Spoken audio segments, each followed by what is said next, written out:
संसारातलं दुखणं माणसाने निर्माण केलं का ईश्वर निर्मित आहे एवढं मला तुम्ही सांगायचं, मग मी पुढं सांगतो.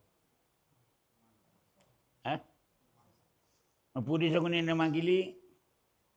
माणसाने. कोर्ट कोणी केली? माणसाने.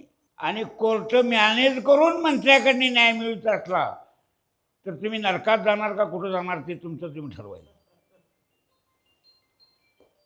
कलियुगात कोर्ट मॅनेज होईत नाही असं मी म्हणणार नाही. तुमच्यातलं कोण कोर्टात काम करत असलं राग येऊ दे तुम्हाला.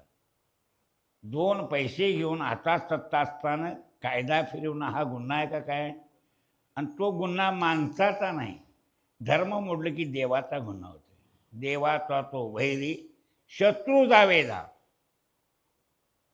आपण जी आपली किंमत आहे ती किंमत सोडून जे काम ठरले ते सोडून आगावपणा केला तिचं नाव आहे पाप. संसार करणं पाप नाही. संसारात काय दुःख आहे? आज तुम्ही कोणत्या बायका बरोबरची माणसं आहे, मग माझ्यासारखा प्रकार आलेल्या माणसाला चहा मिळतोय, पाणी मिळते, आदरानं भाकरी मिळते.